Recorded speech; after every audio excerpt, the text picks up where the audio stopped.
De acuerdo con los nuevos marcos contables, ¿qué tratamiento contable debe aplicarse a los pasivos establecidos con socios? Ay, los pasivos con socios y las cuentas por cobrar con socios. Ojalá los pudiéramos eliminar, ¿cierto? Decirle ahí suprimir, borrar, backspace, ¿ok? A ver, los créditos con socios realmente son una muy mala práctica administrativa, son muy comunes en empresas familiares. No hablo de empresas pequeñas, hablo de empresas familiares. Hay multinacionales que son familiares y siguen teniendo el mismo problema de préstamos a socios, o de préstamos o de activos o pasivos con socios. O sea, ¿cuál es el lío allí? El lío es que los estados financieros deberían mostrar el desempeño financiero y la situación financiera real del negocio.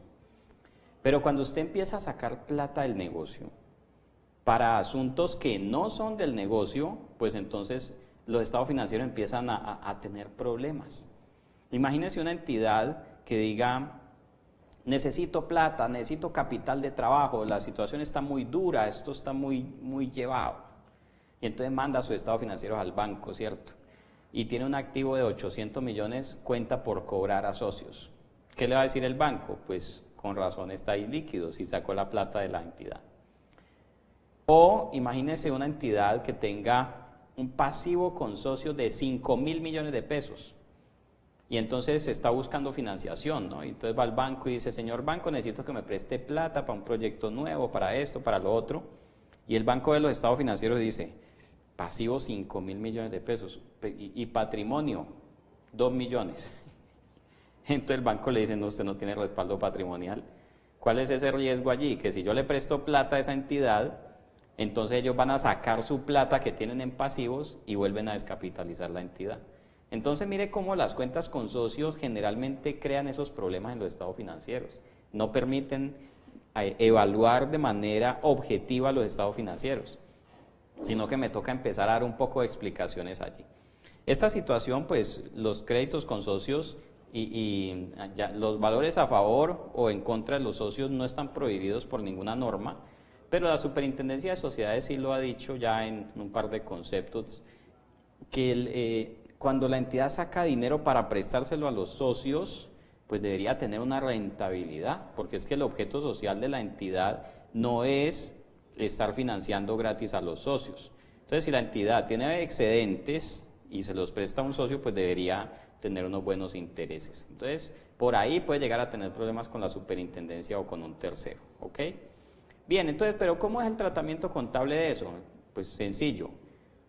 Primero que todo, si en su estado financiero dice cuentas por cobrar a socios, usted debe tener un documento, un contrato de crédito, un contrato de mutuo, un pagaré, algún documento que le dé vida a esa cuenta por cobrar. O sea, eso no es cuenta por cobrar ahí porque sí. Es que el socio pidió un cheque de 200 millones, entonces cuenta por cobrar a los socios. No, muestre a ver el contrato que le da vida a esa transacción.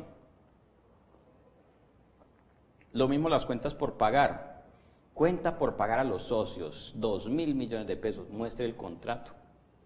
Porque el contrato es el que le da vida jurídica al instrumento financiero, ¿listo? El instrumento financiero no nace porque sí, no nace del aire.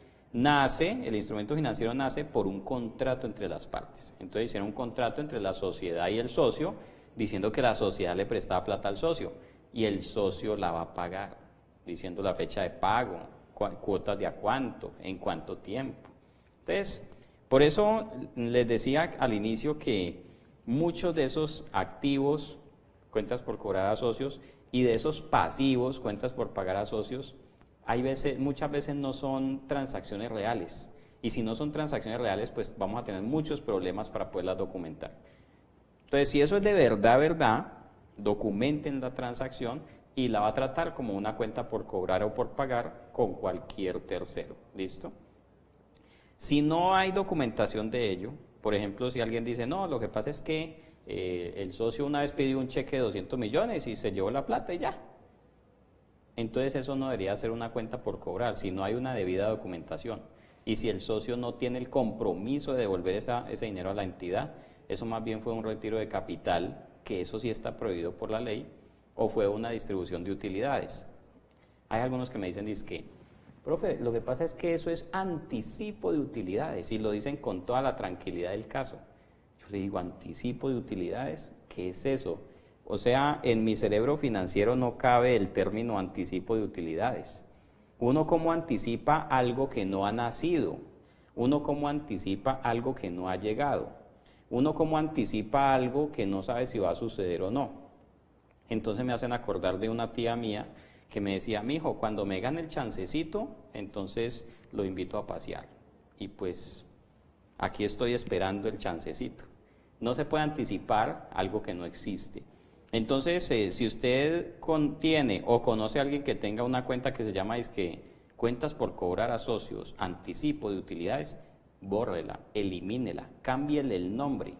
Póngale cualquier otro nombre menos ese, porque las utilidades no se pueden anticipar. No existe, no sé, eso sí está prohibido, distribuir anticipadamente utilidades. Entonces, amigos, el problema de las cuentas con socios siempre va a ser ese, es verificar si la transacción realmente ocurrió, si la cuenta por cobrar realmente va a ser recaudada algún día, si la cuenta por pagar realmente va a ser pagada algún día, porque si no es así, pues ahí es donde tenemos problemas.